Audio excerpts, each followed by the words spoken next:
Hey everybody, how are we doing? It's been a week. It's been a week of fighting with a PC. I hope you all are doing well. It's still our birthday. It's still our birthday, if anyone has missed that. I say that because we've been shouting from the rooftops. We have a bunch of stuff that's up right now. There is so much going on, but today, the main topic we're going to be going over, which I'm excited for, is Kobold's Guide to Dungeons. I've been reading this for the last couple days. We're going to be going through the whole Kobold series. All of the guides. We're going to go through them. This, though, doesn't come out for purchase until March 14th. Pre-orders will probably be shipping before that's my guess, for those who pre-ordered it. But I got my advanced copy in, so I can go over it with you all. I also have the PDF here, so we can go over it. And I got a couple special things to ask everybody while we're doing this today. I have to prep for, I want to do something special for this 17th anniversary and all the amazing kobolds out there. And I'm thinking about running, for those who've seen me on other channels, running a actual play, but instead of having cast members on, all of you will be making the decisions and voting in roles like a choose your own adventure. So I'm going to put a poll up here because I'm curious as to how many of you would be interested in something like this. I don't know, personally, I think it's a super fun amount of time to do, but if it's not something you're all interested in, then I'll find something else. So I'm going to put a poll up for the duration of the show. It's just going to be up. Give me 1 second. We will yank this up here. Thank you. Yeah, I love doing it. I just know it's not for everybody. Like, some people don't want to do it because people get in arguments about the proper action and stuff like that. And I try to tell everybody, you got to treat it more like a choose your own adventure than a full-on tabletop D&D game or a full 5e game. So, and if something goes the way I want, it's going to be an extra special version of that. So, that's the short of what's going on. How is everybody? Are we all doing well on this lovely Wednesday afternoon? I have been deep in the digital mines of fixing my PC. A random noise just occurred from it this afternoon, and I've been working on that. It seems to be fine now. That'd be fun. There was a Twitter account that would tweet polls with decisions public vote on it. So what I usually do for it, let me pull it up in here. I do this. So I'll give you an example. Before I put the poll up, if we want to do it, let's walk through an example while we're letting bodies get in here. So like, for example, if we're fighting two creatures, attack, and then I will put which one. It could be the dragon, the minions, right? And that's the poll that will go up, like so. And I'll put it up for like 1 minute, and then I'll start the poll, and you'll see it pop up at the top of the screen here. And you can vote, and whatever the highest vote is the action we'll take, and we'll talk through those actions live on air. I really enjoyed doing this. I did it for every show that I ran for another channel. Our Wednesday night show would be the build/live action show. And we tried numerous different ones. Some people who are in the audience right now took part in those. And they were a blast, but since we have a larger audience here a lot of the times, I think it'd be cool to do a bigger version of it.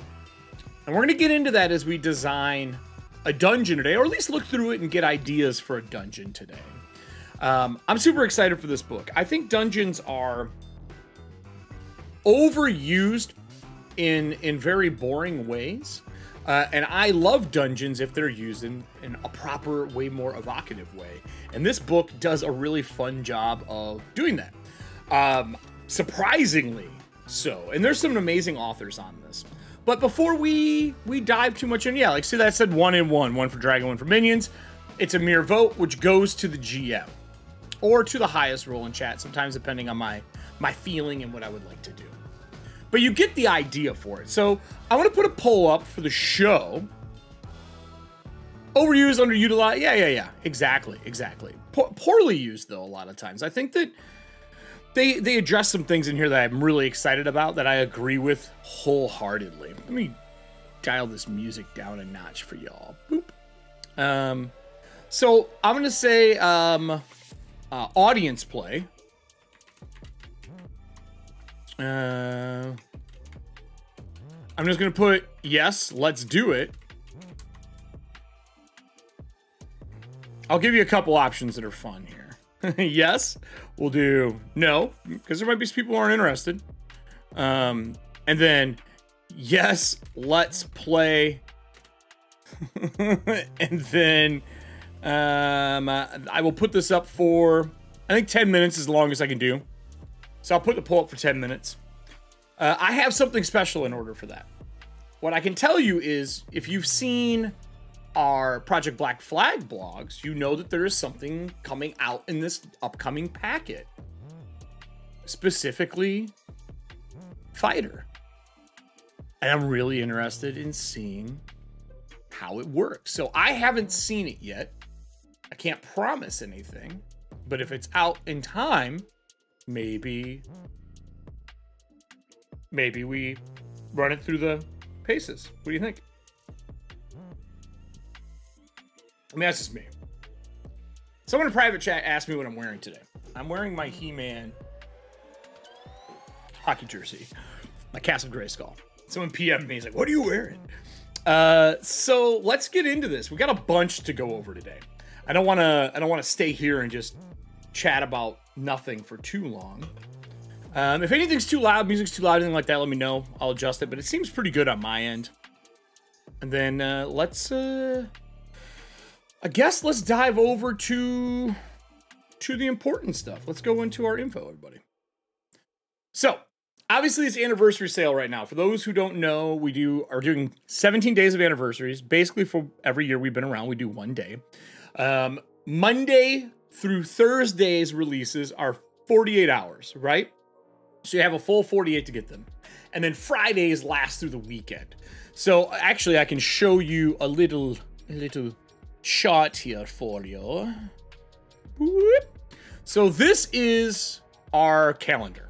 You got the 1st through the 3rd we're done with. The 6th is gone. That was Warlock. But 7th and 8th are active. 9th is coming up for us. These are things you can pick up. Some of them are free. Some of them are sales. And we'll look at the ones for today as well. So let me pull up that for you.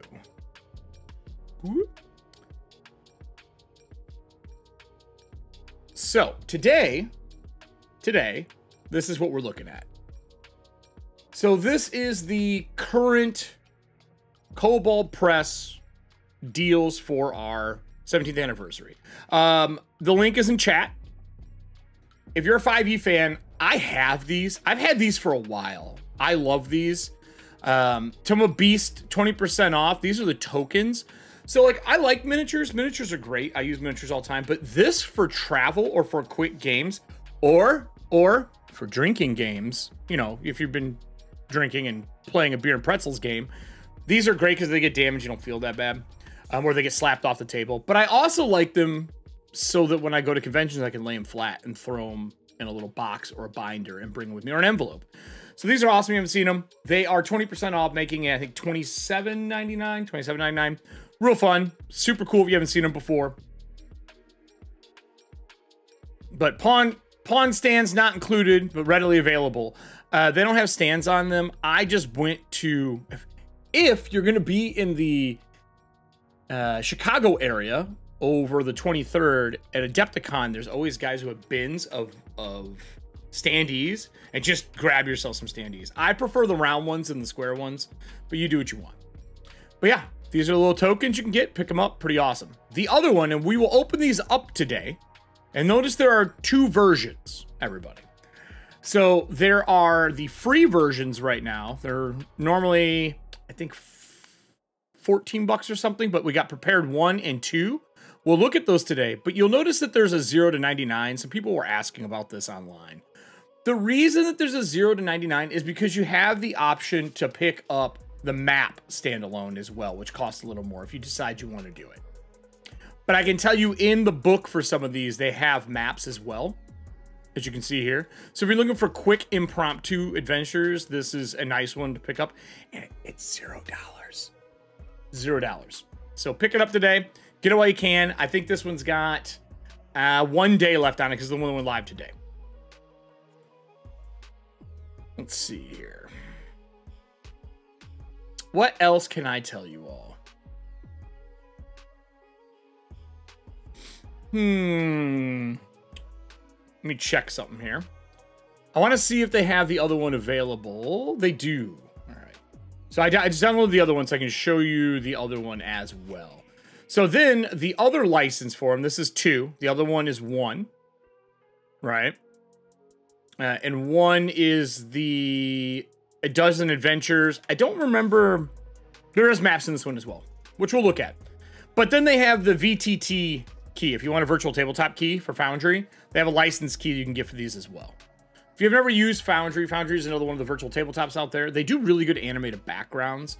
I've been looking into maybe using them for season 2 for one of my shows, because animated backgrounds are a huge part of my shows, and some VTT software has a little bit harder time running it. You have to have external ways to do it, but they run it really well. I know a lot of people out there use it. I think AW, I think you might use it if I remember correctly, but it's a pretty awesome system. We're gonna be talking to them more in the upcoming months, so kind of keep an ear out for that. Let me see something here. I want to check and make sure my clips are clipping. They are clipping. Good. Good. I'm doing some vertical stuff, and I'm trying a new program out today. So with that said, let's take a look at Better Off Prepared 1 and 2. We're just going to skim. We're not going to do a deep dive into these because they're free for you to download. I just want you to know what they are. I think that's the right thing to do. So this is Better Prepared. All right. And it's A Dozen Adventures for 5th edition. Let's see. Acrobat has been naughty today, so we'll see how it does. I was doing some design in Acrobat today, and it was pissing me off. So, obviously, a lot of the same artists and cartographers, and credits to people you've seen before. There are 12 in here, 12 different adventures in here that you can pick up. You got levels 1 and 2, 1 and 3, level 2, 4 to 5, and it goes all the way up to 14 or 15 for the last one. So I'll be honest, prepping high-level adventures, anything past 10 can be time-consuming sometimes. This is a great jumping-off point for it if you need it. So with that, each one of these has a breakdown, right? I'll make sure I have this on scroll for you all. Cool. Each one of these has a full breakdown, just like you would in a normal adventure, and then it goes into a map. And some of these maps are really cool. I love isometric maps, by the way. If you're not an isometric map fan, I love them. And then they even wrote the DCs on here, which I appreciate for some of the Impenetrable Fortress of Dib. And then you got the Marrow Mines, or Marrow Mines. I said Marrow. Marrow Mines. It's like a Morrowind. Morrowind. This again has your breakdown, 3rd level PCs, a couple more pages. Obviously, you're getting into higher levels, a map, full design around it. And I'm showcasing these because a lot of these are dungeons and adventure design that you can easily look at as we are going to talk today about the Kobold Guide to Dungeons. These correlate to it so well. I figured it would be kind of behoove me to showcase some of the stuff in this anniversary day. Hey, do any of you own this out here? Do any of you guys pick these up in the past or have them? I'm always looking for like short form adventures. A bunch of companies out there in all systems have been putting out these more like bite-sized adventures, which I think are great to fill the gap. Because I've learned GMing, well, maybe this is just me. I've learned GMing that a lot of the time, I want RP. And if I'm running an adventure that I wrote, or if I'm running one for a company, and it's really dense with a lot of pages of information, I don't get to all of it. And 2, I feel like the role play kind of goes away. Because everybody wants to, as a GM, you just want to get to the content that's there. And I feel like kind of does a disservice to everything. So I love these shorter ones because I feel like you can take it and bookend it with stuff that you already had planned for your adventure, and then turn it into the full written out piece. And this is nice little bite-sized morsels you can throw into your game. Anybody else out here does anyone run a lot of pre-written adventures out here? Do we have a big pre-written adventure audience? I'm always curious to hear how many people do pre-written adventures versus creating their own. Or they do a mix. like file the serial numbers, do a mix, right? So let me do that for you.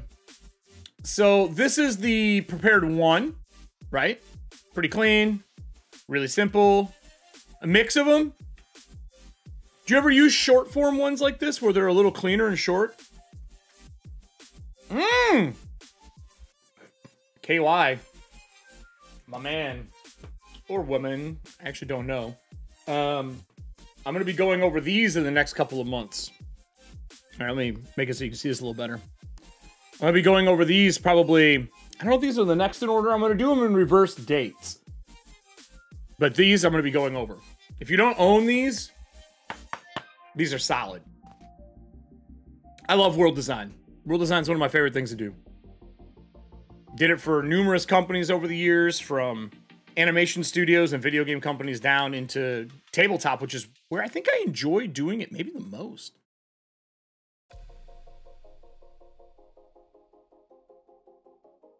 So I'll be doing a review on them. Maybe I'll do them in reverse order. I have to see what the difference between the 1 and 2 is. I've never read these before.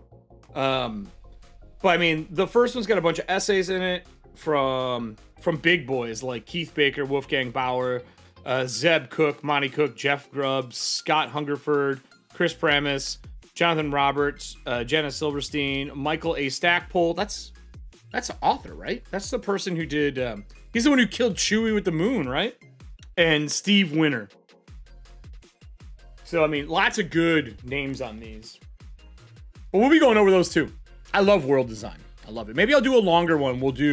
I'll show how to make a micro setting for like playtesting, or for like a one-shot, how to make a really cool micro setting. And there's some good guidelines in there for it as well. When I say micro, I mean short form. You're right, Battletech. You're right, Bane. Oof. So, Icebound Terrence. So you can see kind of what's in these. These are all kind of simple adventures that you can digest and use pretty much immediately. So I'm gonna close this one. So this is 2, right? So we learn from the first one, we make the second one. Check this out. Dib's Wagon of Doom. Remember, the first one had Dib. That was that first adventure. Oh, it's a nice little correlation between the two. I don't know if they did. I mean, obviously they did that on purpose. Nice maps in here. Nothing else. These books for freebies are great for the maps. I collect maps. Like I think I'm over 1 terabyte of maps right now from things I've bought, purchased, companies I've worked for, because I never know when I'm going to need them. And I tag the map with name, company abbreviation, and then if I can find the cartographer, I put their name in the title. So when people ask me, who's this map? Where do you get it? I can usually say, Dib's Wagons are cool. Yeah, I like that a lot. Ooh! What is this thing? Okay, I'm with you. I see you, Star Dragon. Lorelian Soul there for my League of Legends players. I like this map a lot. I love maps with terrain, where the features are not just flat islands or flat plains or dungeons. I love stuff like this. This is so fun to design around. You have literally a full landscape to work with in a one piece here. Super fun. What else we got? Some mummies. Oh, this is different. A drill machine for 7th level. This is cool. Do you guys find, do all of you find prepping for past a certain level difficult or more time consuming for you? Or do you have like a cheat sheet? Like, how do you plan for things above, 7 to 10? Bowman from the Underdark. Yes, Bane. The Voidwalker. First off, I was looking for a map with a giant, like a colossal with things on it. I could not find one for the longest time. I ended up making one for my Patreon game that I was running. Where was this when I needed it? I love the concept of a city or a fort on a walking titan. So cool. Visually, just panning back, the cinematics for it looks so cool. All right. Oh, this has got multiple days. I love this piece of art, by the way. I clicked this earlier to remind myself. This is so dope looking. I want to play this as a character.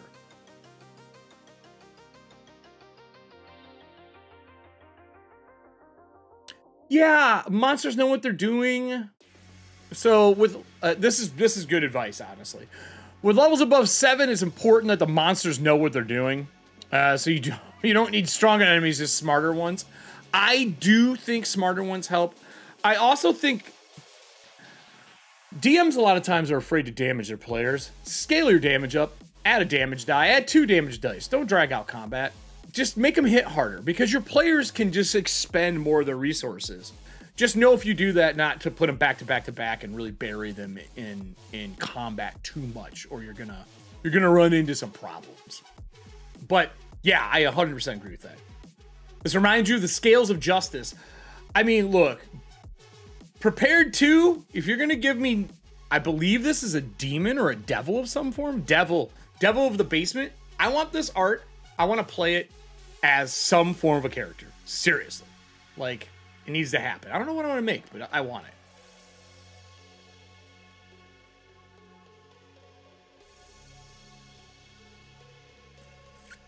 Personally. What else we got here?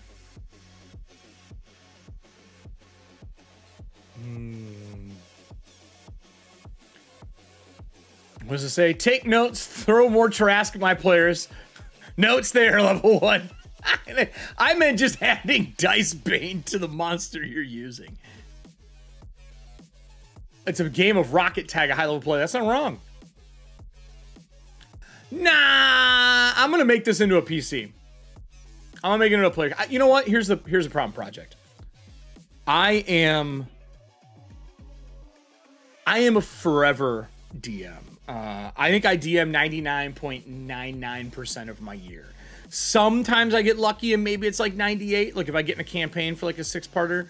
But between doing paid GM work to Patreon work to streaming full time, maybe I guest on a show once in a while.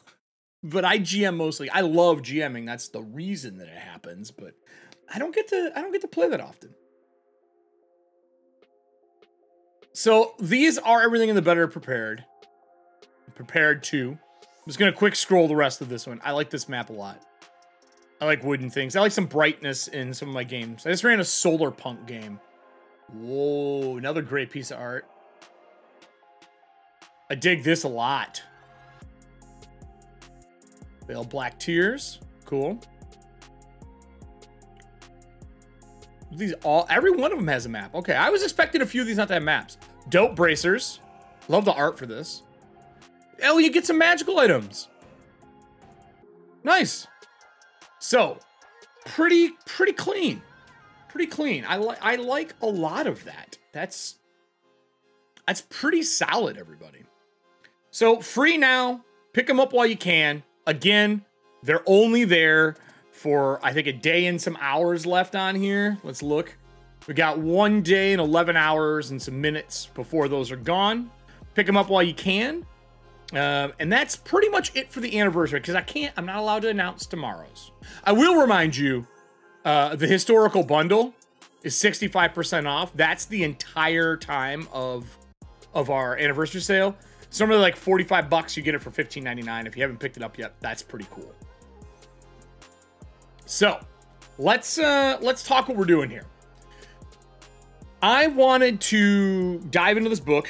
They sent all these and asked me to look through the guides and kind of do some mini reviews for them for everybody so we can have some content around them. I also really just wanted to have a chance to look at them because I've never looked at any of this series, this guides from us.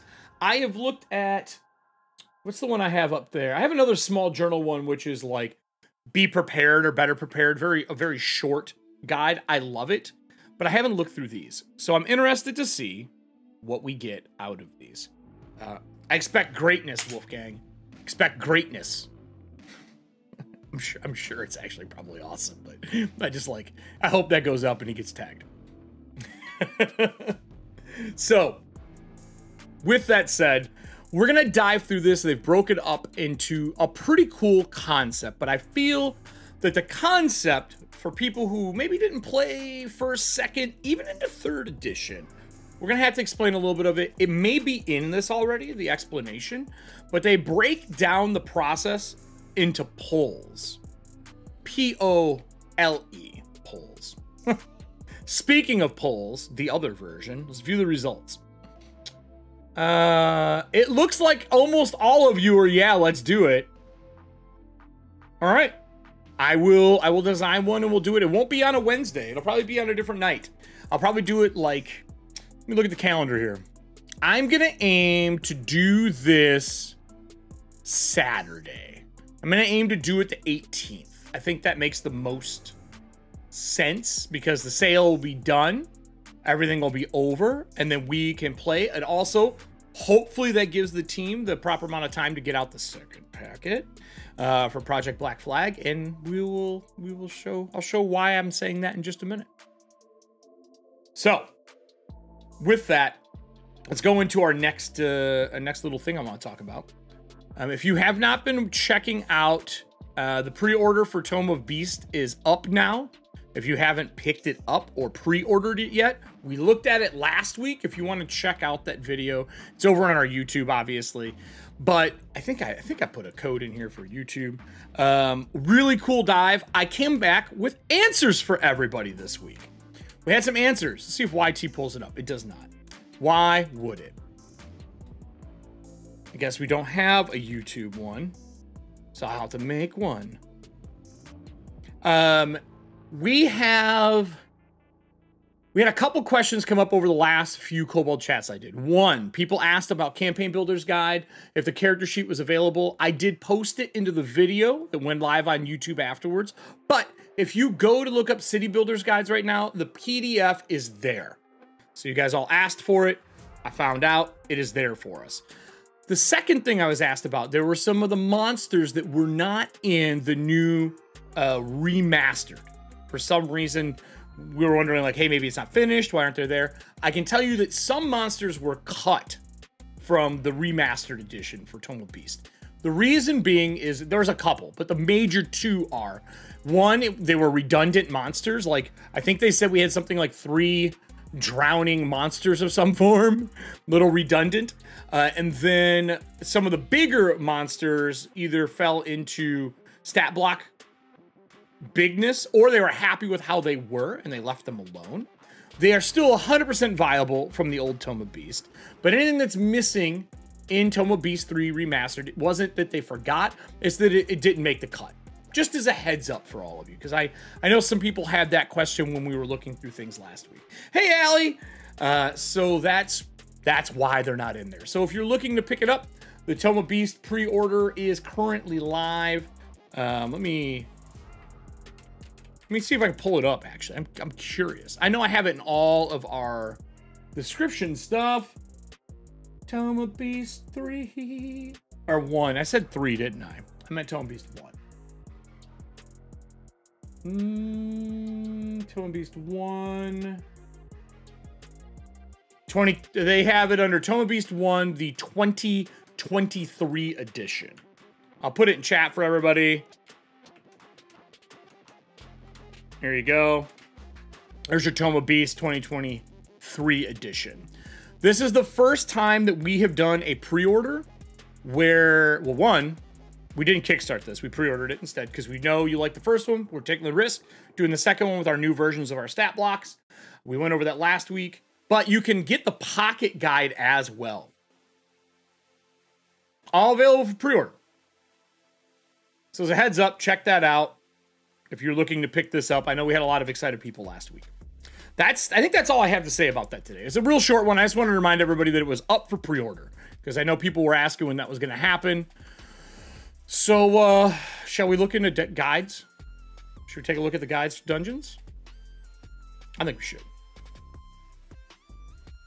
All right. I'm going to change our music, though. I feel like this music's a little too synthy for what I want right now. Let's go to this. Here we go. So, this is not out yet.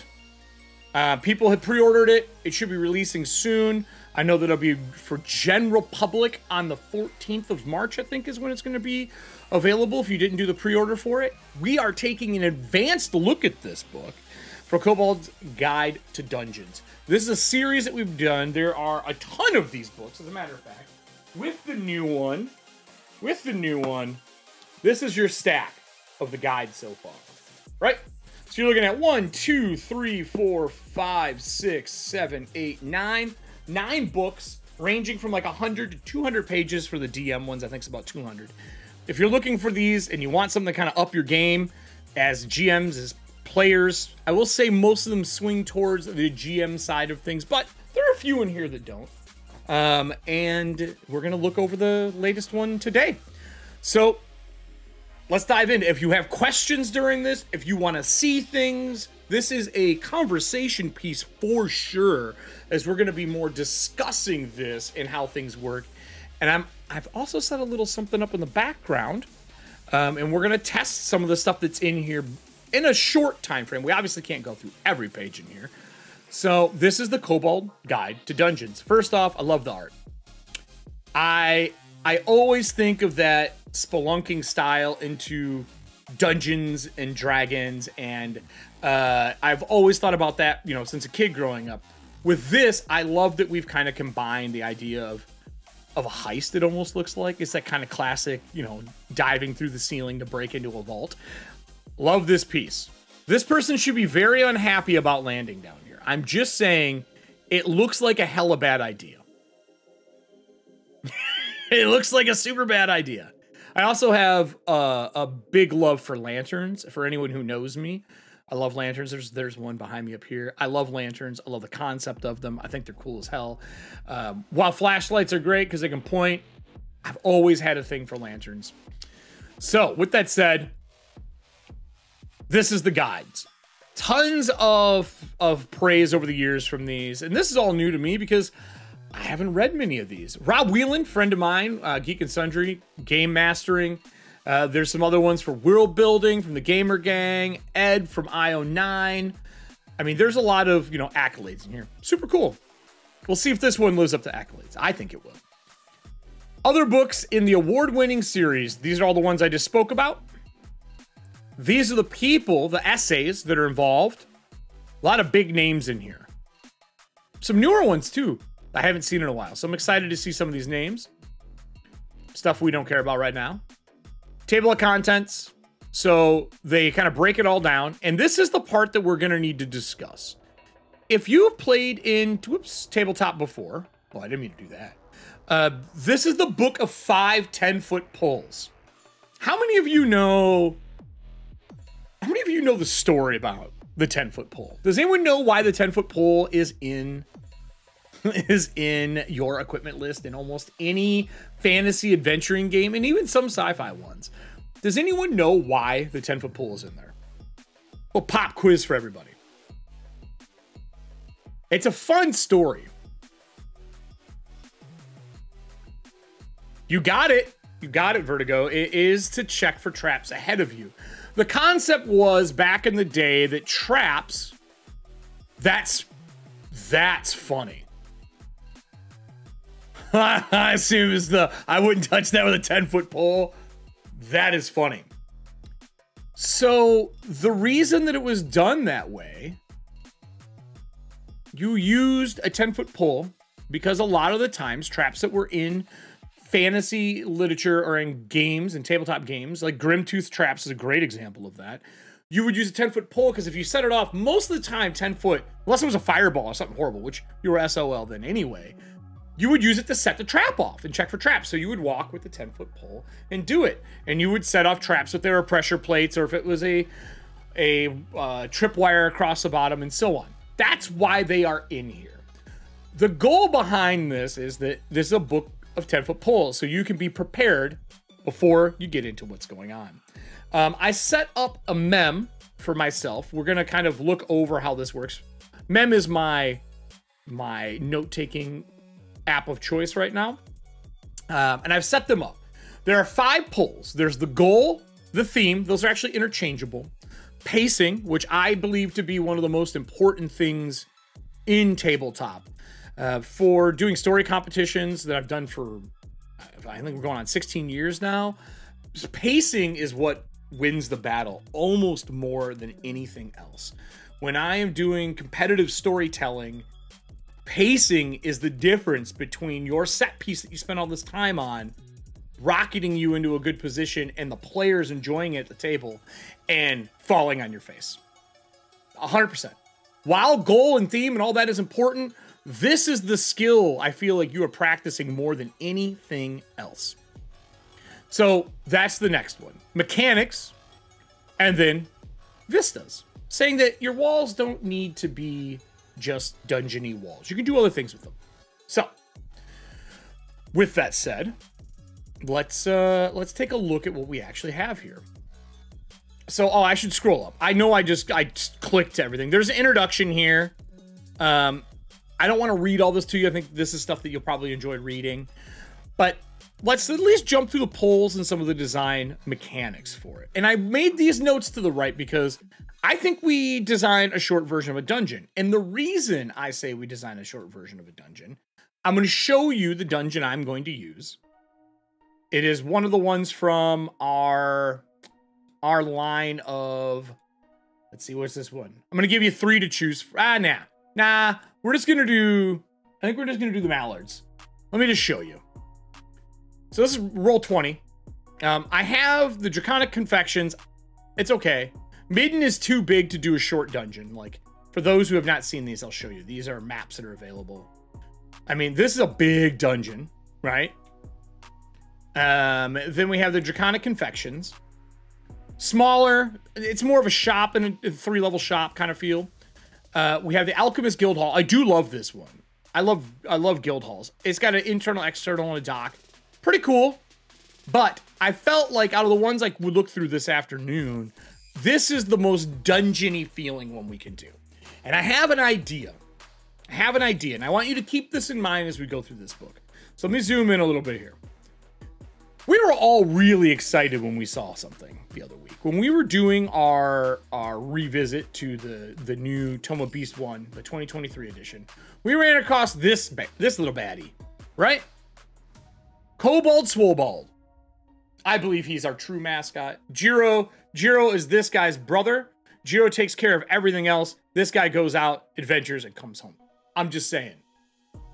He's awesome. The Swobold was a hit when we showcased him a couple Wednesdays ago. So they are a beast among kobolds, bred for destruction, and fighting style. That's the things. But they're a collection of angry kobold steps in the picture. Size of a dwarf, bulging muscles, flexing as if the kobold-like snout twists into a terrible grin. They're just little baddies. But what if, during our game that I run for all of us to play, why don't we just play Swobold? You know what I mean? We got full stats for him. We got full stats. Look at this. Let's play Swobold. He's a CR3, which gives him some hit points. We can add some class to him if we'd like to power him up a little bit. But I think we play the Swobold. With that said, this is the dungeon I would like to use for Swobold. For you all to play through. Now, I don't care that you can see the map. I don't believe that seeing a map ahead of time is going to change anything. Just because you know it's a symmetrical map. You know what I mean? It's symmetry. It's the same on each side, but that doesn't mean the rooms are the same, right? We're going to do some fun stuff with the rooms. And I'm not going to say too much other than I think our adventurer, Swobold, we'll get him a name. Maybe we have one internally. I'll ask around. When they were designing him, maybe one of the designers had a name for the Swobold. But I think this Swobold is on the quest to find a belt of giant kind. Why not give him giant strength? I feel like our Swobold deserves that. I mean, he's strong for a kobold. He's got a 19. But why not take it all the way up? He wants to be the strongest that he can be.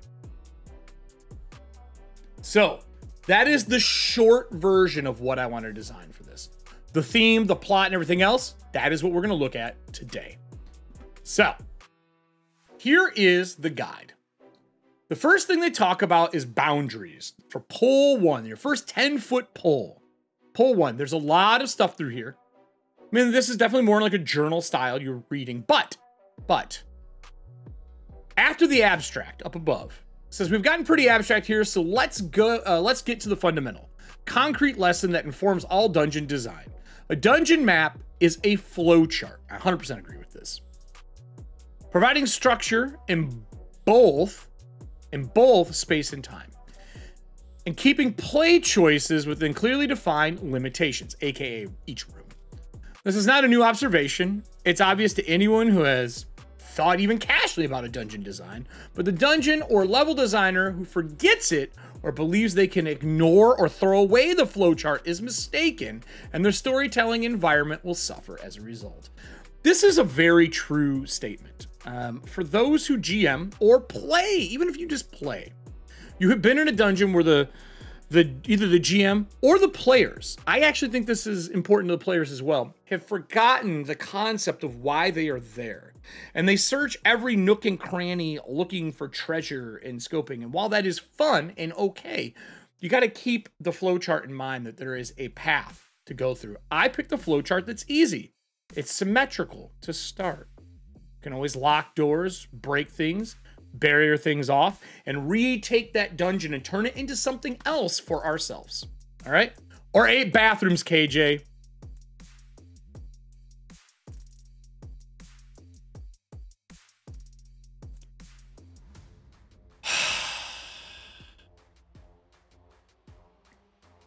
So this is a funny story. Kelly is a good friend of mine, and we went to a convention, and we played in I think it was Ravenloft, big bash thing. We just picked up tickets to play because we wanted something to do that night. I was off and we had time. In that house we were in, there were 8 bathrooms that we found.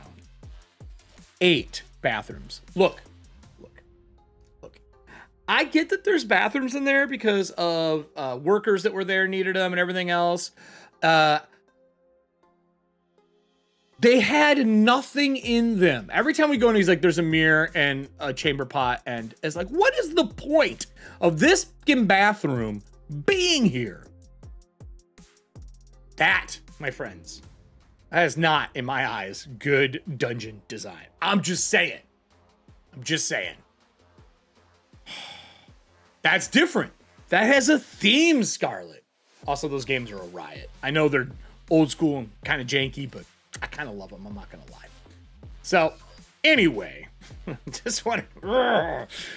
in a successful role-playing game, anything can happen with clearly defined boundaries, whether these boundaries are physical, as in the classic dungeon, or conceptual, as in social RPGs.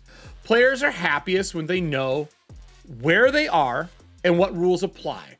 And I agree with this because the love language at the table is the game that you're playing, and you need to define the characteristics of what you're talking about. If you sit down to play it and you tell everybody we're just playing a 5e D20 style game and somebody comes to the sci-fi character, you did not define what is going on. The next thing after that is theme. So we know our theme, right? Our theme is Swobold is on the quest. Here, I'll pull this up.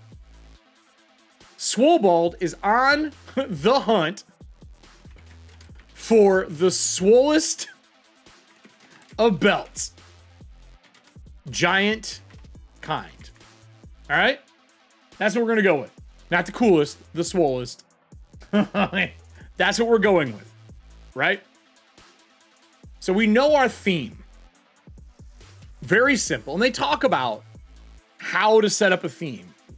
I think that this place needs to make sense. So my question to all of you is, what was the dungeon previously? Like this building? I guess I should bring that up for you. What was it previously and what is it now? Okay?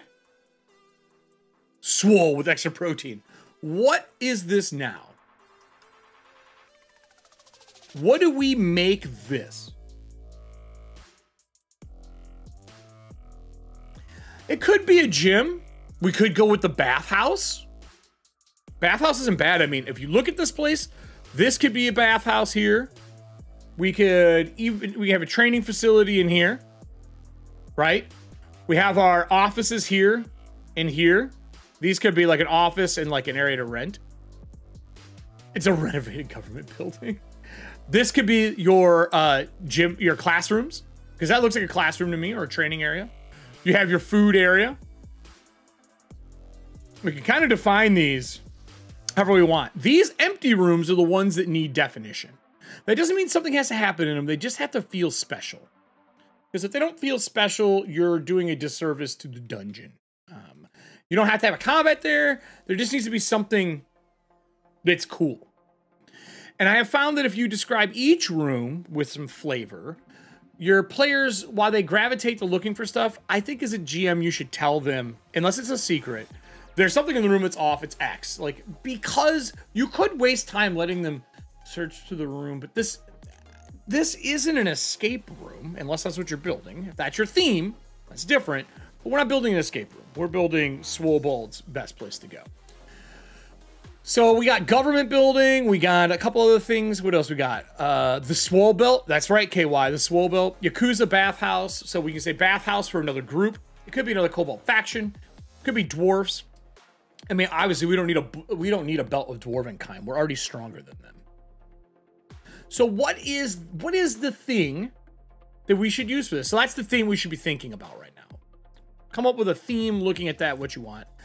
Since this is text, I'm going to read the rest while we're looking over this, just to give us an idea. All right. So, dungeon structure keeps the player's choice within boundaries. We did that part. A goal provides more than just a compass for making choices. It also provides a theme for designing the environment in which those choices are made. The goal needs to be dramatic context, a situation, and a backstory that gives it a meaning and significance. In short, your dungeon needs a theme, and every encounter and circumstance within the dungeon should reinforce the theme. Oh my God, I've got a great idea for this. This helps greatly with your design, because once you have your theme, environment, and counter ideas that support it, come easily and tend to be linked together, giving your dungeons theatrical cohesiveness. And it helps players because once they see that theme of the place matches their overarching goal, they instinctively know which choices will move them towards their goal. What if our Swobold was hit by a creature that sapped his strength, like shadows, and he is here to get back his strength? Maybe he used to have like an over 20 strength, and he's back here to get it. He can't get it in normal means. He doesn't have a magical means. Jiro, the guy in the corner over here on this side here, this little guy, right here? No, here. This guy, yeah. This guy here. This guy, he doesn't know how to do anything about it. So we're going to go, the difficult way, obviously. The challenging way. The DBZ way. And we're going to go get it ourselves.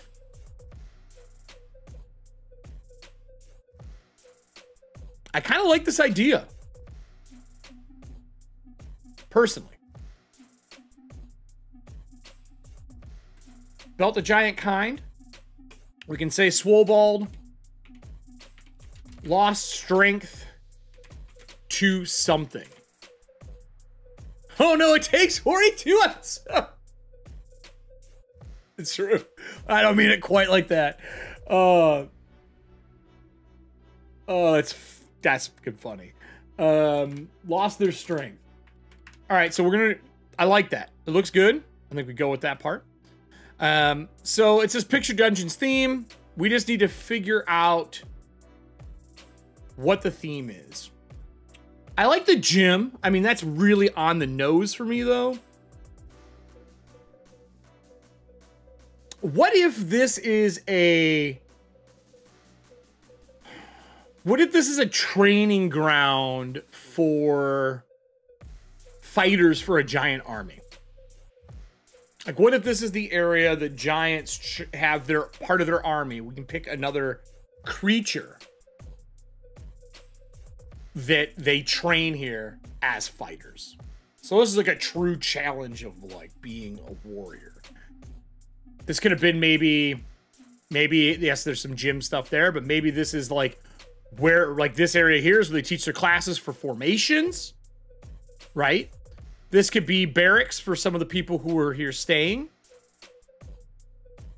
We have our fighting area for doing the actual training with broken gear, simulating like cover and stuff.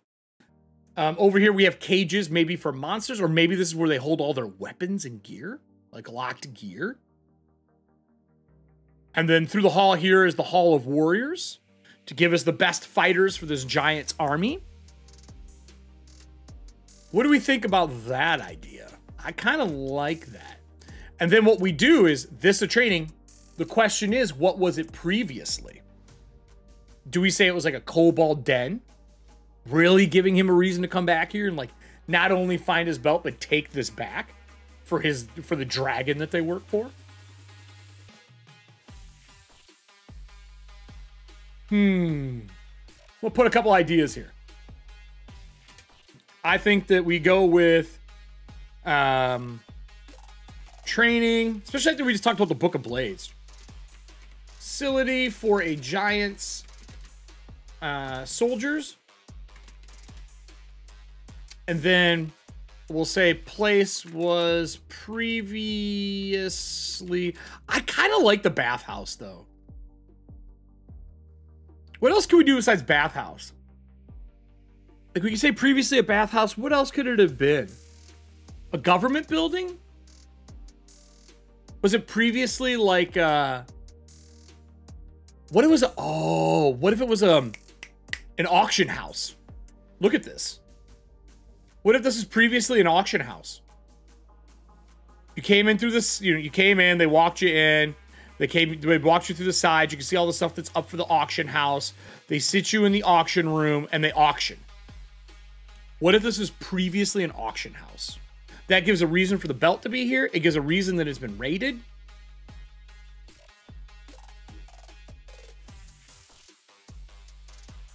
I like that. I'm going to put a vote up. We'll put a vote up. What was this place previously? Let's do that. New poll. So we have bathhouse. We have tax collector. I like that too.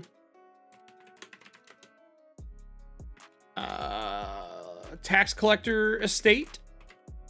Building. We'll just say building. I'll just tax collector shop is what I'll put. Or business. Yeah. I like auction house. Because then there's magical items there. And then what other one do we have in here? What else? That's 3. What else do we have? A gym. I think there's a gym in it. I think gym might be too basic for this. I'll do 3. I'm going to put it up. We'll put it up as a 5-minute timer for everybody. So now that we have that done, we take us back to our cam. Now that we have that done, we have the next part. We have pacing.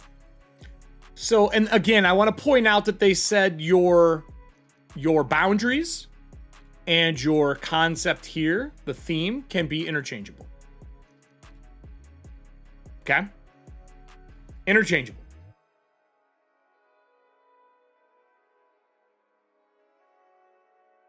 %100% interchangeable. So, pacing, this is more on the GM, but let's at least talk about it. It's time to talk pacing, which means we're getting down to the real nuts and bolts of building a dungeon. Steps, payoffs, players, limited attention spans, crunchy. Nothing is more true than limited attention spans at a table, and that has been true since the dawn of tabletop gaming. Even cards, you just got to keep them engaged. The long-term goal that defines your dungeon's theme is set up at the beginning and isn't paid off until the end. However, along the way, you're going to want to set up a series of short-term goals with sooner payoffs to keep players focused on the task at hand and providing them with gratifying rewards for doing so. A lot of the times in dungeons and stuff like that, this is your This is your finding a key, opening a door, those kind of things, finding a secret, finding however it works. I think for ours is, yes, you may find that belt right away. Maybe you even have it on, but you need to find out how to activate it. I think that is a great pacing piece because as you're going through fighting these people, it can force dialogue with the people you're fighting, acting how does the belt work. I think the belt is hanging above the door when you first walk into this place. Because then the goal is there, you've got it, but you don't know how to activate it. That's fun. A lot of people are like, well, what if they take it and just leave with it? That's fine. Maybe it's a special command word for this belt. It doesn't have to be straight out the guide. We can, it's a belt of giant kind. We can do whatever we want with it. If you got to douse it in fire and then do 10 push-ups, like who knows? But I think we can get away with having some fun by doing it this way. So let's talk then. How do we make this a thing? How do we make sure our pacing is right? So I'm going to go over to our chart here. I'm just going to pull it over top of the other one. See if it, whoop. All right. So pacing, idea. Belt is found quickly, but you must know how to use it. True quest through the dungeon is figuring out how to activate it. And then we could come up with some ideas here as well. Like there could be things like it was, if the strength was inside him the whole time, this just cures ailments. Maybe it makes you really strong. Maybe it's through, we could make this a legendary belt. Because we looked at the Book of Blades for Fighter, right? And they had those cool legendary melee weapons. Maybe this belt could be legendary and unlocks true potential. And then we set an unlock for one of the potentials. Unlock it halfway through the quest to show how it works. So we could set something up where 5 people defeated in hand-to-hand combat. It could be just 5 people defeated, but not killed, makes you stronger. Or maybe it is, to actually murder them. Who knows? But looking at the Swollbald piece here, if we pull up Swollbald, right now he's got a slam attack and a crush. He's a grappler. This man doesn't use weapons. The Swollbald hero literally pounds on you. Hey, thanks for the raid, Quest. We are going over the new Kobold Guide to Dungeons that comes out on the 14th. We are building a mock-up dungeon for something I have planned in the future for us. Welcome. I like the idea of him having that kind of thing where he has to unlock it. So maybe I'll make a Belt of Giant kind of like a legendary item. This wouldn't be hard. I believe if I remember correctly, let's open up the Book of Blades. Bathhouse, 2 of 3. Your vote's a bathhouse. It was previously a bathhouse. That's what we're going with.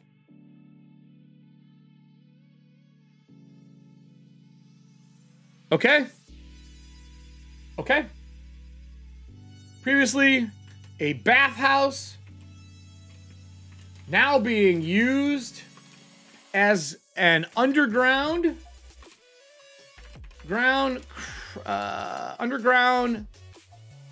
black market auction house. Boom. I combined the 2 highest. That's the 2 highest for the poll. All right. Awesome. Welcome to chat, first timers. This is Cobalt Press. I'm Eric Frankhouse. I am the content production manager, and we are going over our guide. We go over a lot of stuff. If you want the deets on Black Flag stuff as they come out and all that kind of jazz, this is kind of the place. I'm not going to lie to you. That and the blog. But we'll get into that at the end of the show. So, this is the dungeon that we'll use then. I like the idea of those things combined together. I want to pull up the Barbarian or the Fighter. Let's say, I think the Barbarian one had the cool items in it. Yeah, I can't give you more deets than what's out right now. I can tell you the packet 2 is on the way, though. It will be sooner than one may think. And it's going to have Fighter and Wizard in it. So let me pull this up. So in Book of Blades, if we go down here, they had Weapons of Legacy. We could easily turn it into a Belt of Legacy with Mighty Deeds. Know what I mean? So I think this is what I'm going to use as the guide to doing this. So I'm just going to make a mark in here to look at Book of Blades. Barbarian. B-O-B. Barb. And we can make an item out of that. So pacing. Pacing is everything. It's part of building a dungeon. Don't overdo it. Don't think too much about it. They can keep only so many details in at a given time. I like letting players write on the map. Obviously, for this show, I'll write on the map for us when we do our actual play. For those who just joined, I'm going to run a actual play with the audience where you do all the dice rolls, vote on the actions as the end of our anniversary. Probably on the 18th is what we're looking at. I'll have more details this week sometime. But we're going to do an actual play where you play as Swollbald. If you don't know what Swollbald is, he is a kobold that is literally one of the monsters in Tome of Beast. Look at this jacked kobold. You're going to be playing as Swollbald, trying to get his strength back, hunting down a belt of giant kind out of a former, what was, bathhouse. And they are quickly going to find out it was taken over and being used as a criminal auction house. And I might be doing something special depending on when our packet drops for Black Flag. Depending on how things go, depending on how ready it is, maybe this gentleman will become a fighter. Try out some of the new stuff. Give it a little walk through the paces. So speaking of which, pacing. I'm not too worried about the pacing for this. We'll keep this in the back of our head as we're going through and designing this. And then they talk about mechanics. Players love figuring out how to solve problems in unexpected ways. Nothing is more gratifying. But how do you encourage that? I believe in rule of cool a lot for mechanics. Like letting them use mechanics in cool ways to solve problems helps this process a lot. Like a lot. Maybe that's just me. But I really do like letting players do that. It says, show your work. An RPG incorporates dozens or even hundreds of simple rule systems that synergize to create a pleasing complexity. Enables story to happen. Most of these rules define the player's characteristics, capabilities. I think that legendary item is that mechanic that we are looking for right now. So under mechanics, I'm going to put maybe Project Black Flag, right? But I'm definitely going to put legendary belt of giant kind. First unlock in dungeon, right? And then we'll let them learn it. How do we want to disseminate this information? Should it be through the combat? I think conversation, and maybe some form of social element. Because I think the idea of our fighter, our Swollbald, having to be social is super entertaining. I have no idea if I'm going to do a voice for this guy or what for you all, but it'll be entertaining. I'm trying my hardest not to make him sound like Arnold. I really am. But that is very hard to do. That's all I want to do is make him sound like Arnold. I think conversation. I think notes from a book. I think through combat and challenges, they can learn about this belt as well. I think those are all good ideas. What other mechanics? Can any of you guys think of 5e mechanics that Cobalt Press has put out or that you love, that you like for martial combat? Man, I'm gonna... There is this too. Kobold Guide to Combat. I just want to check the first couple pages. I'm wondering if we can marry these two together. You know what I mean? If there's a way to make entertaining combat. I know what we can do. I think he's poisoned.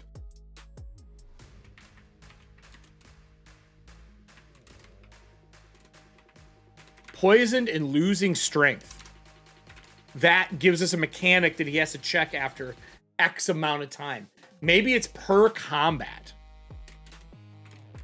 Making it so that, like, when he finishes a combat, he has to make a check versus the poison, instead of putting a minute timer on it. Sound good?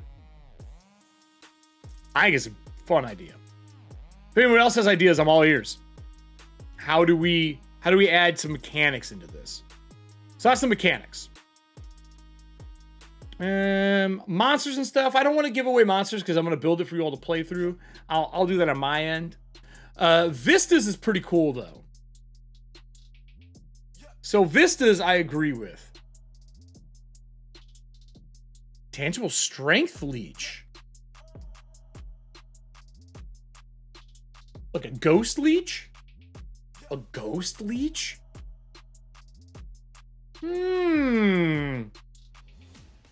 Not opposed to that.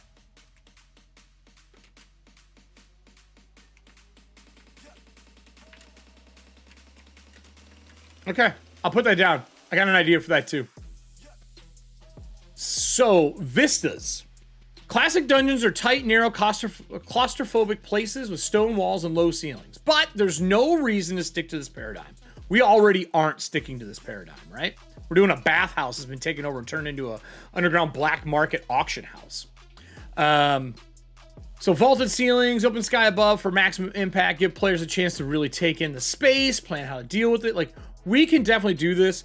I love the idea of establishing shots. If you've watched any of my live shows, establishing shots are my jam. I love the wide, like, for example, like, let's just pull open this map again. Let's pull. What's up, Swobold? How you doing? So this first room, when you walk in, we know this is a bathhouse, right? So I think for me, the key elements of sound, smell, and texture feel are my big ones. But as you open the solid wooden doors, they're just as swole as you once were from water and damage. The smell of some form of acidic chlorine is in the air. The walls are covered in tile from floor to ceiling.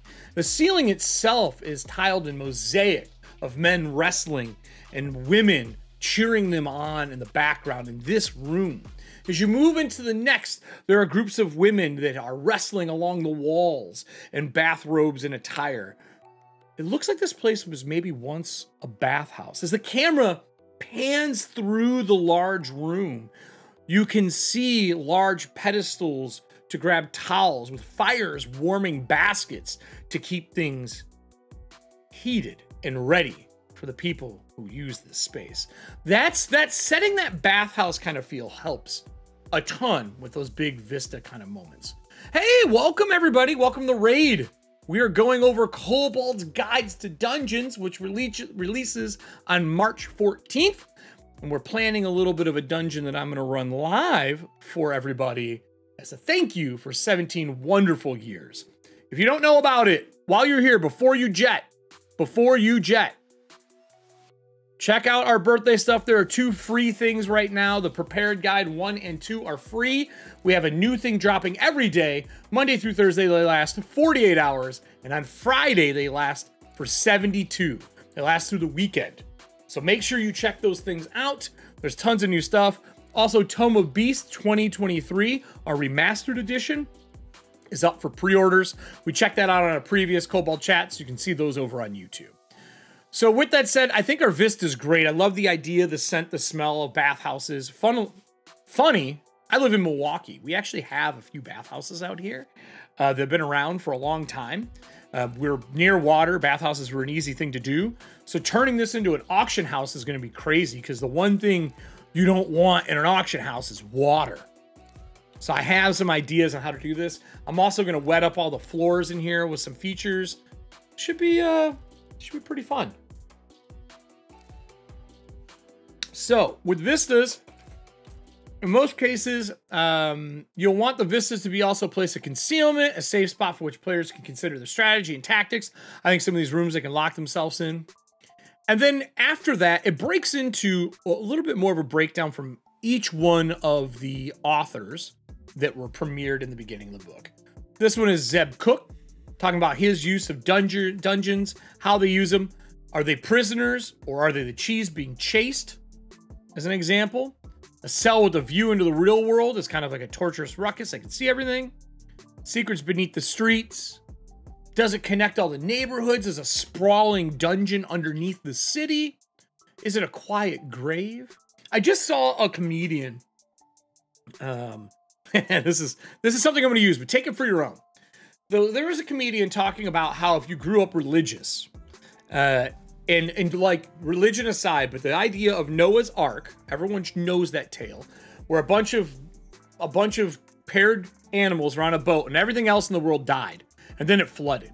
And what happens to corpses when they're underwater? They float to the surface. So you just have all these animals and people floating in this mass, almost like lily pad dead body grave. I think it would be amazing to flood a catacombs the same way and flood the streets of the city with just a bunch of bloated corpses.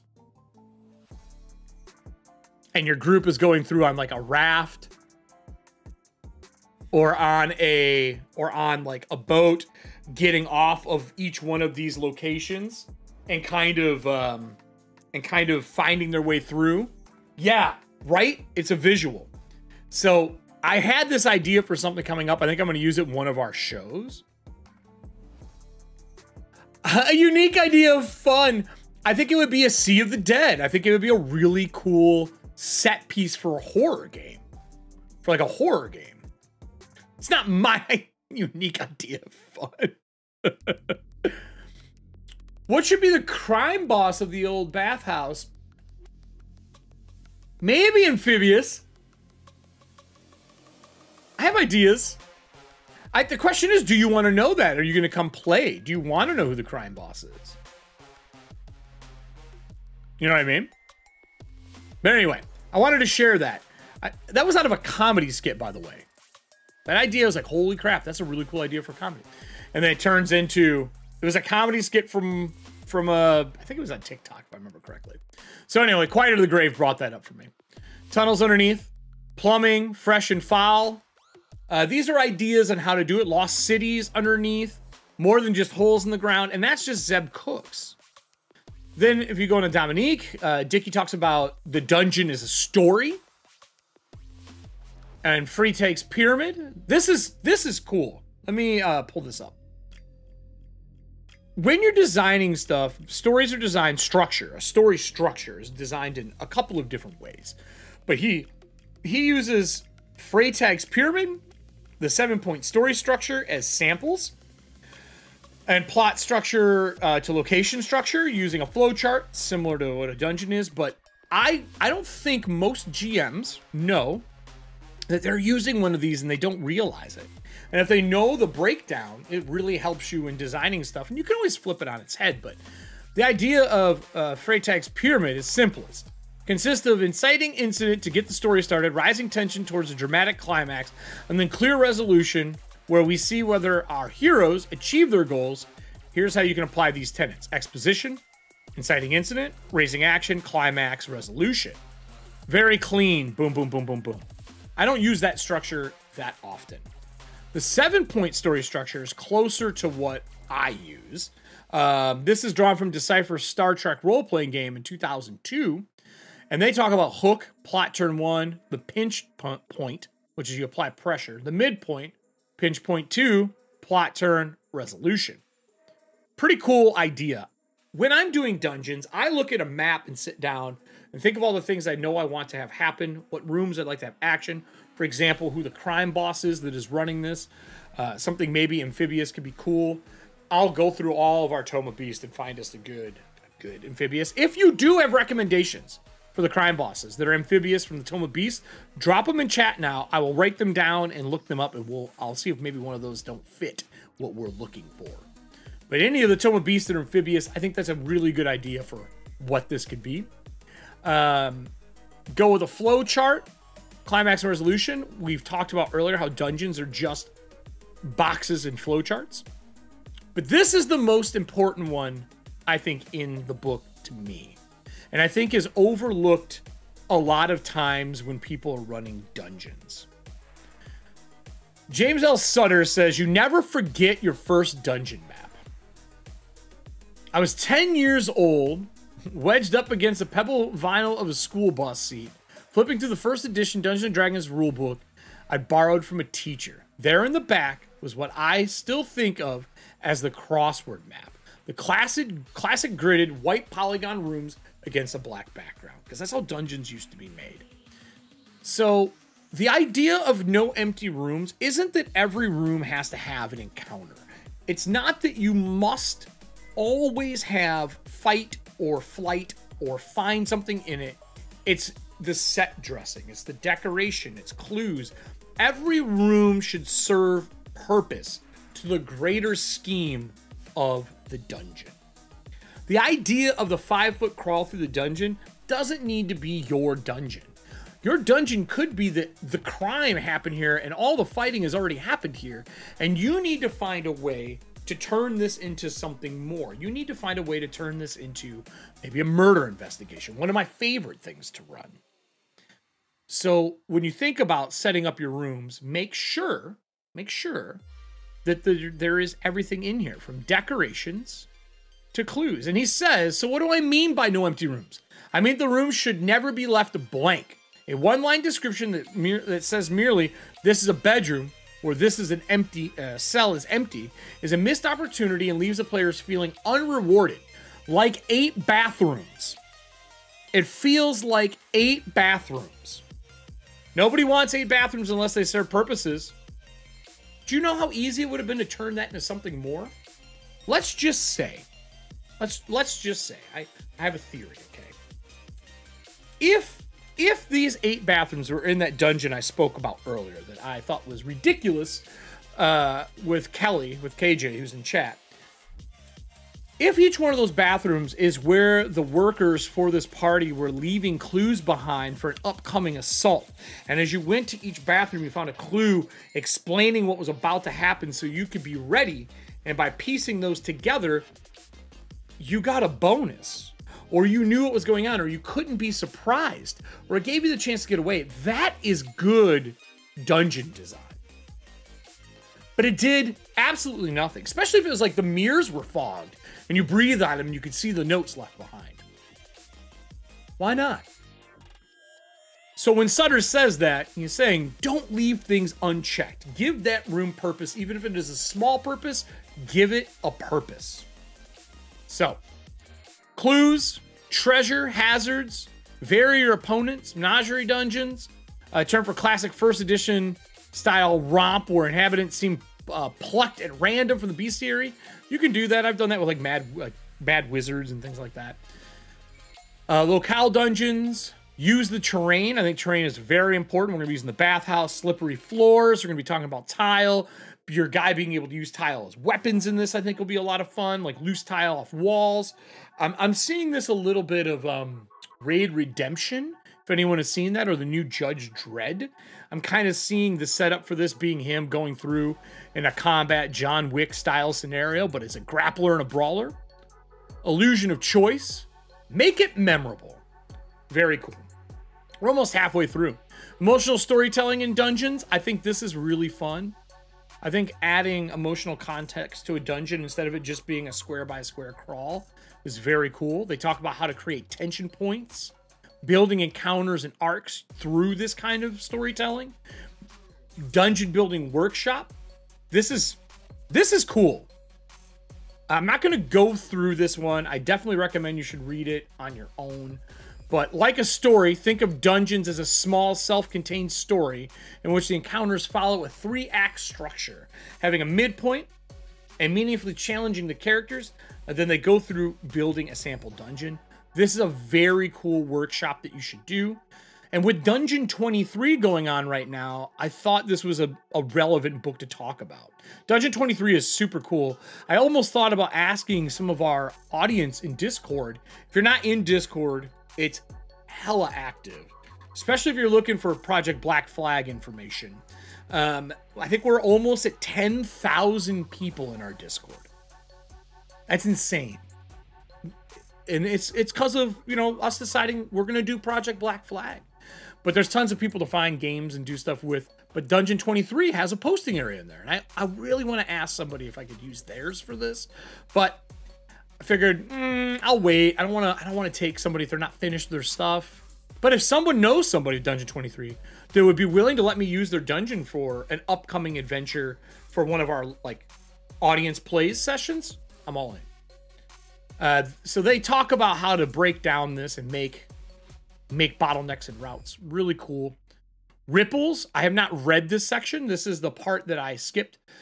Frank wrote it. It talks about us as players, us as our characters, reflecting on life options in the world. But basically the idea that things in real life can ripple into the game and make it more entertaining. Dungeon Playground. Oh, sorry, the Playground Dungeon. Kelsey wrote this one. Adventure wants to make mess with stuff. Interactive yields engagement. Interactivity equals enticing. Another breakdown, museums versus playgrounds. A case study, which is pretty cool. So museum dungeon, this is... I don't like when everything is trapped in a dungeon. I don't know if players do. I'm not the biggest fan of everything being trapped. But they talk about everything booby-trapped. There's only one door in each room. Most rooms are empty. There's a puzzle that nobody can solve. There's a playground. Traps are infrequent and their placement makes logical sense. Rooms have multiple entrances and exits, each with a hint about what lies beyond. A majority of rooms have something interesting to poke and prod. Puzzles let you figure out how they work with a mix of good and bad results. The whole fail-forward mentality.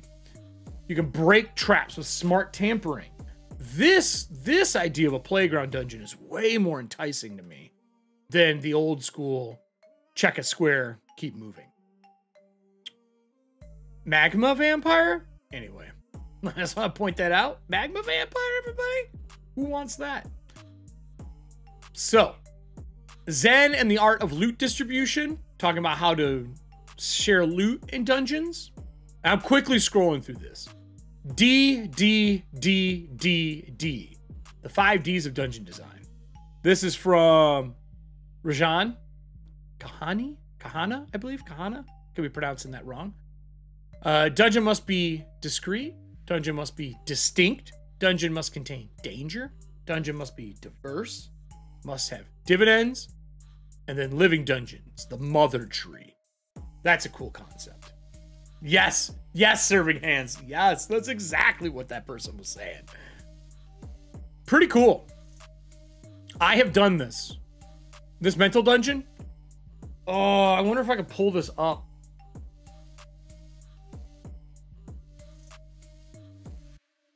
So I don't know if I can find it quick enough to make it relevant to this conversation. I can just explain it. We ran a Blades in the Dark game. You could run this anything. It just happened to be the game we were running at the time. And we had somebody who threw damages to their brain and psyche were disjointed and could not remember important things that were needed. So they hypnotized them as a group and through a ritual entered the mind palace of this player. And I had the player, I designed each room. I gave the player the emotion and the clue that they needed to give out in that room. I brought them in as a GM. I gave them the emotion and the context and the clue that was needed in that room. And they were allowed to disseminate that information. They were talking to me back and forth. And they went into, oh, that's right, Kelly was in it. They went into this mental palace and each door was a different room to a different memory of this character. It was a blast. I've used that in a couple other adventures, and all I did was make like a mood board of doors. And they were in a circular room with doors on it.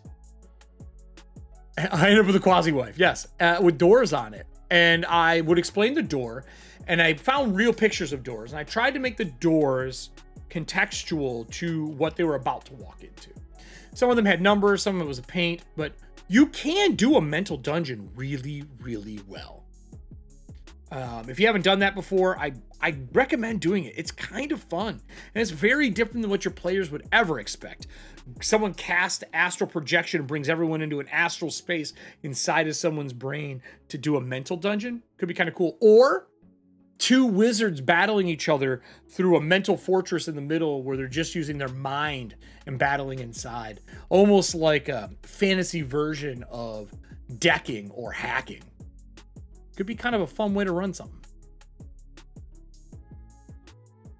So, with that said, they talk about how to do unconventional landscapes, water oubliettes, otherworld dungeons. Once upon a dungeon, this is another chapter into here. They talk about light, dealing with illumination. There's another book that came out a while ago. I think it's called Veins of the Earth, that has a really good dungeon delving, like actual spelunking rules, and that I would use in conjunction with this if I was going to do like a real deep dive. The years start coming and they don't stop. You know, how to shape your dungeon through its time being constructed. Weaving threads. Fancy descriptive words I learned from Gary Gygax. What is this? I didn't know this was in here.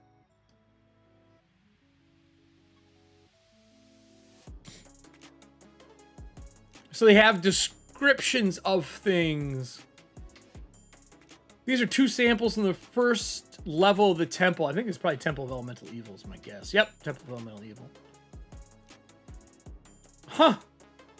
Demon Lord is in the details. Is this a hint to Rob Schwab? Cool. Lights, camera, action. Let's not overlook the Valley of Fantastically described glorious set piece. For example, Area 213 of the Hall of Verdigris, the most dramatic use of seaweed I've ever seen in the history of D&D. What? My dog just came in the room, everybody. The huge hall has an arch ceiling some 30 foot overhead. The many buttresses and arches form a tracery of shadowy dimness. The ceiling's exact height is not discernible. The floors and walls are covered in slabs of polished stone, apparently azurite and malachite from the swirls of blue intermingled with the deep green. Some magic has evidently been placed here, for a soft, cloudy, greenish luminosity seeps from the walls and floor, seemingly floating in the air, making the whole chamber appear as if deep underwater. The impression is enhanced by the bronze doors, fountain, and other works. All are covered with verdigris. I think that's basically seaweed, if I remember correctly. Even the damp air seems to smell of the sea. In the middle of the west wall is a great sheet of bronze, a bas relief of an underwater vista, seaweed, shells, and various forms of marine life. The head of the fish-like thing projects from this, a most hideous visage. Its ghastly maw emits a stream of water, which falls into a tiered series of 4 basins.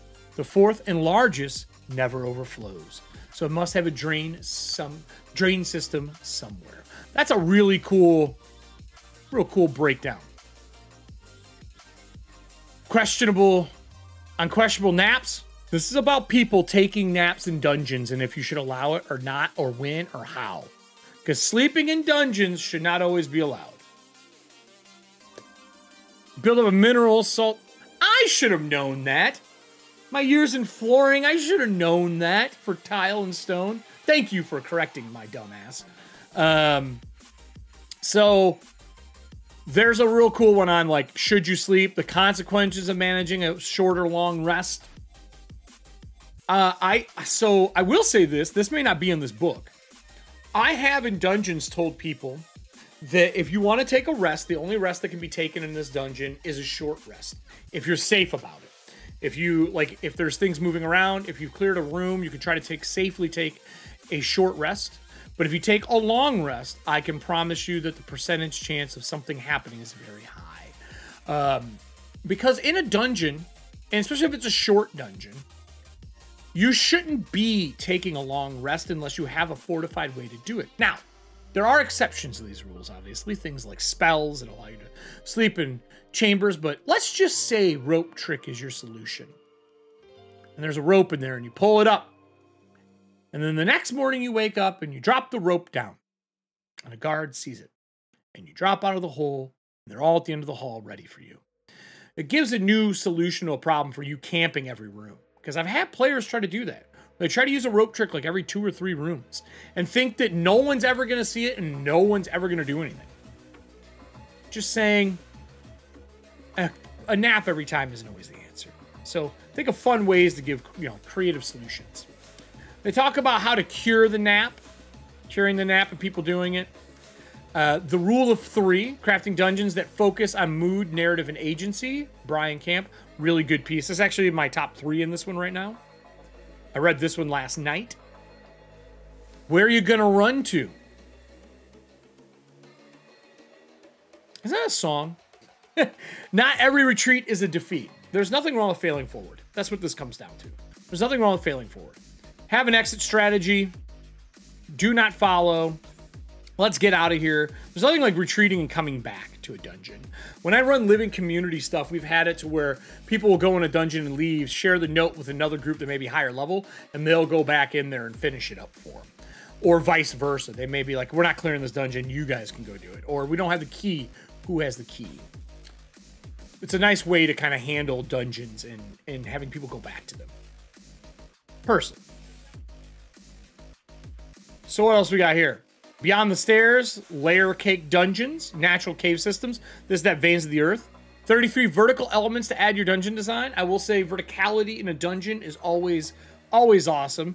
Everyone remembers the bard swinging from chandeliers and things like that. Having vertical stuff adds climbing, adds an extra feature to a dungeon. Balconies, if it's a big hall. In ours, for example, I might have a tall room where steam escapes, with an upper area for where they would do cleaning and scrubbing. Maybe there's storage up there. Maybe there's a higher basin. I might add something like that in this center room that we have here. This one here. I might add something into this room. It's got a higher piece to it. This could be kind of cool. Maybe a second tier around the edge. But there's 33 of them in here to give you some extra ideas. Pretty cool. Nice little random chart. I would cut this out, print it, and throw it in my adventure book. Encourage vertical movement. Also, that's the other thing. If you're going to encourage vertical movement, you can't penalize your characters and your players for vertical movement. If you're going to allow them to climb and do things, you can have balancing rolls and stuff like that, but not every part of a climb should be dangerous. If there's a ladder, let them climb it if they're not in combat. If they're in combat, just lower their AC. Like, don't penalize them so bad that there's no reason for them. Because otherwise, your combat becomes static. They hit one place, and that's the only thing they do. Keith Baker, one of my favorites. Dungeons by Design. He breaks down Proving Grounds, which is kind of what I'm thinking for this one. A literal dungeon, a living dungeon, something that's alive. I did have one where you were inside the gullet of a maze worm. Basically, their throat has numerous passages that they swallow debris, and it sorts it into stomachs so that the creatures that live inside them can sort the objects for sale. They're a moving shop. Diabetes, we are going over the release March 14th. Pre-orders are already up, but the March 14th this comes out. This is the Guide to Dungeons, the Cobalt Guide to Dungeons. And I'm designing a dungeon. We got our basis down, and I'm going to be using it and running an audience play where we are all playing as the Swollbald, coming up here after our anniversary, probably the day after our anniversary. This is what we're looking at. And we're going to be playing as this guy. And if Packet 2 is out, and time permits, and there's enough there, because I haven't seen it yet. I don't know what's in Packet 2 other than the fighter and the wizard. We are going to run him as a Project Black Flag fighter.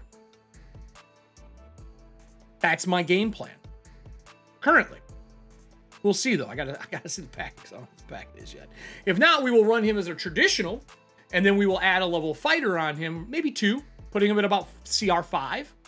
And we're going to run him through this area as he seeks out to find a belt of giant kind, giant strength, I should say. I say giant kind, because I'm going to make it a legendary item We're going to test out the idea of Test of Might, and we're going to run him through this dungeon that was once a bathhouse turned into a black market auction house. I'm looking for a few things from the audience. Any amphibious or water, I don't want fully water, amphibious-based creatures from the Tome of Beast books. If you think of any, let me know. I'll write them down. That may be the big bad that we deal with in this dungeon. But we're going to run that as a live show. I might have something like a special prize afterwards. We'll see. Maybe we'll do a drawing or something. But that's what we're looking at right now. We are looking at the guide. We're almost through it. We're almost through it here, everybody. Keith Baker's talking about... Let me scroll back up for you since you just got here. We're in the Keith Baker section of this. Dungeons by Design. And we are down into Proving Ground, Literal Dungeon, Living Dungeons. And that's where I was just talking about the maze worm, where they would sort all the objects out and they would get sold later on. The Obstacle, Sunken City is his example of a Goliath. And then obviously his conclusion.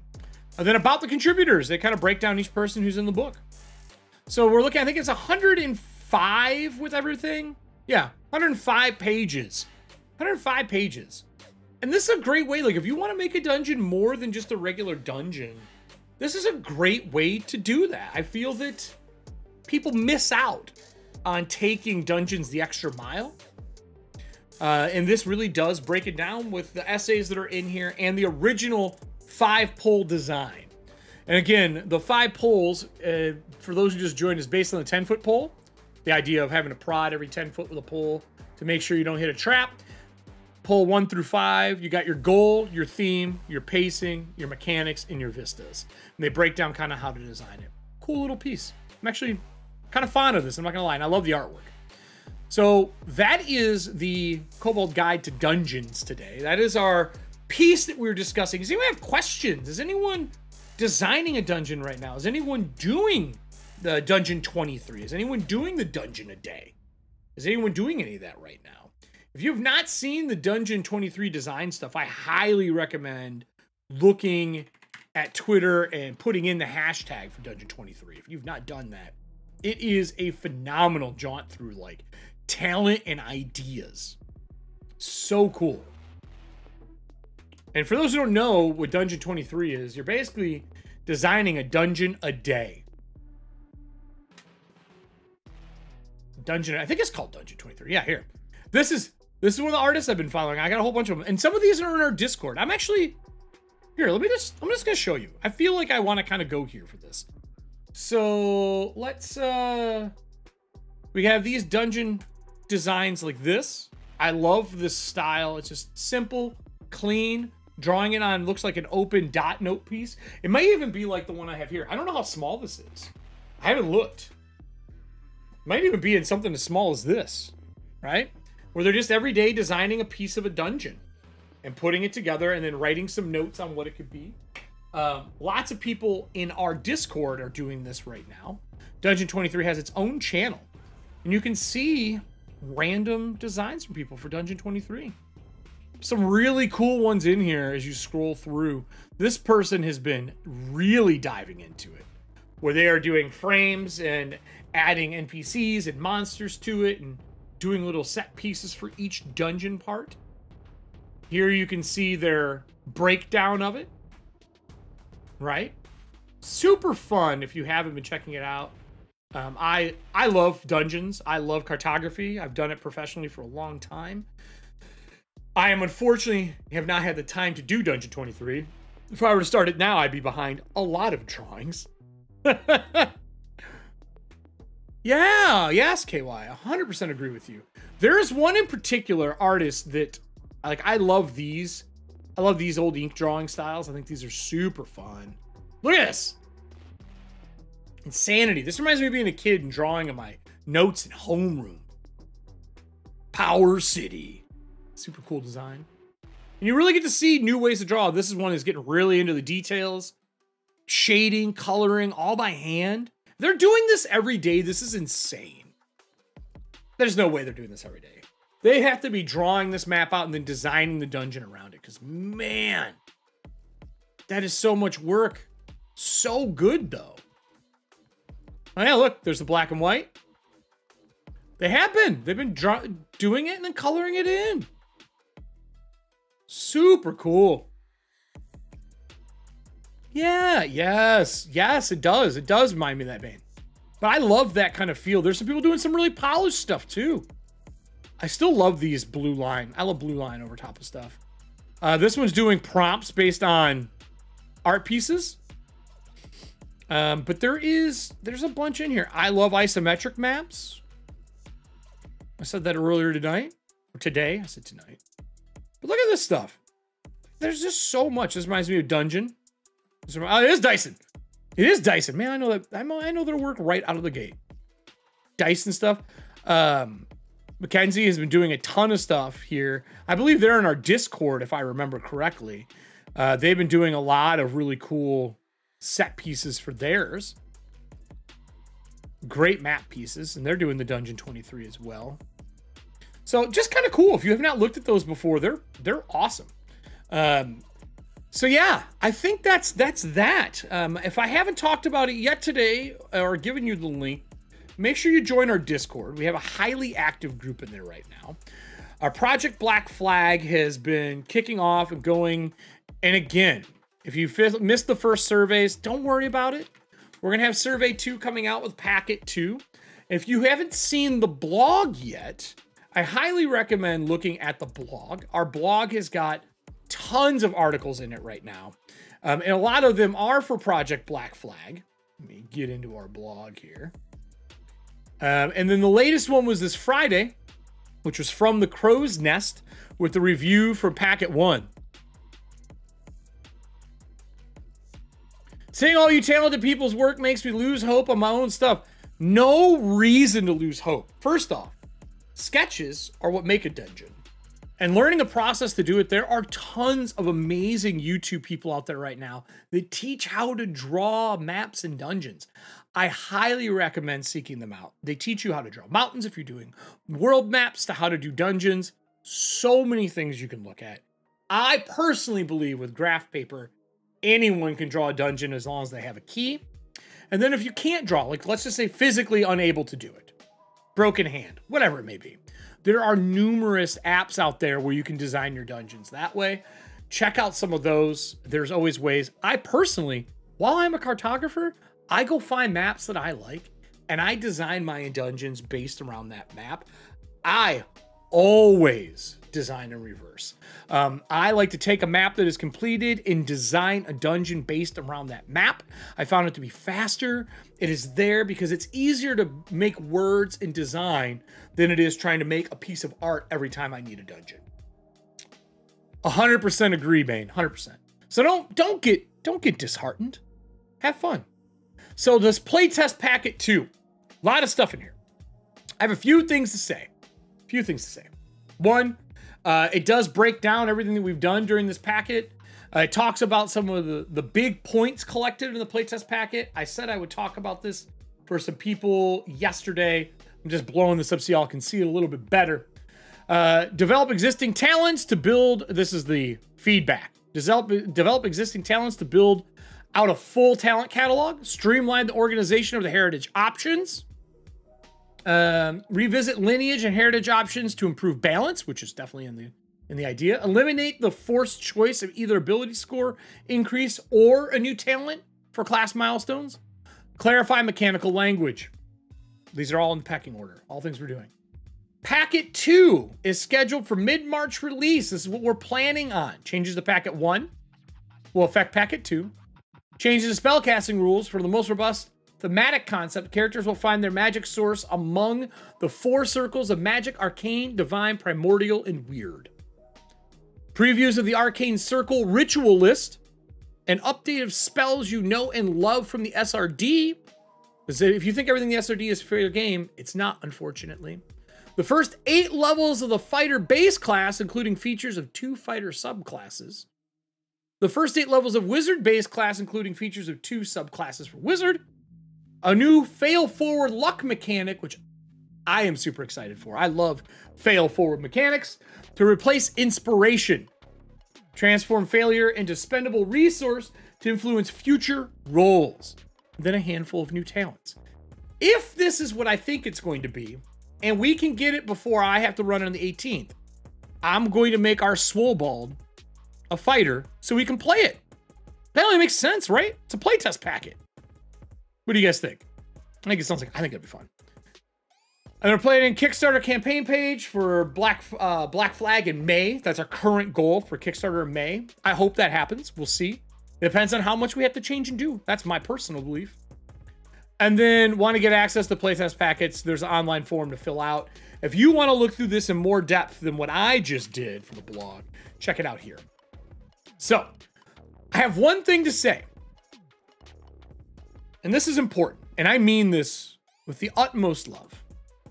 When you are doing comments in our posts on YouTubes and things like that, being negative does not get an answer for us. If you're negative without constructive criticism and you're negative about the things that we're doing, it's okay if you don't like it. That's fine. And remember, this is a process. We are making this with you, not against you. So please don't put negative comments everywhere, everybody. We will either just ignore them or we will end up having to block you. If you're going to be this way, we will treat you the way you are acting. For all the amazing people who are putting comments out in our Discord and having constructive criticism and diving into how this stuff works, we love you. That's what we're looking for. Just keep that in mind. There are people behind the words that are being written. There's no reason to be a jerk about it. Will Wheaton's Law. Don't be a dick. It's the only thing I have to say that may be a little harsh today, but I've seen a lot of bad things come out of people's mouths about a game that is being designed in a playtest that is currently free, and there's just no reason for that. No reason. So, with that said, I'm super looking forward to playing a dungeon with you all with a live play, and that live play being the audience playing as our Kobold, and hopefully as a fighter. We can put some levels on him, see how this works. I'm going to design ourselves a belt of giant strength to make us super swole, and we'll do some tests of might. I feel like I need the Mortal Kombat sound. Gotta say, I need that Mortal Kombat sound. But thank you so much for showing up today. This has been a great Kobold chat. This will be live over on our YouTube probably Friday, as long as YouTube ports it out the way we want it to be ported, everybody. Thank you for everyone who joined. Thank you for all of the raids today. And of course, dig in a Black Flag. We got a lot more coming for you. And for all those YouTube people, somewhere on this side, yeah, here. There's going to be videos for you to watch. And over here is a subscribe. Make sure you click the bell so that you can be updated every time we port things over there. I've been slowly going through the archives and making sure everything is there for you. I will remind you, in the future, we are going to have polls in our YouTube videos where you're going to be able to vote down below on things that are important. And don't be surprised if you see some things related to Project Black Flag. Have a great day, everybody, and I will see you next week on Kobold Chats.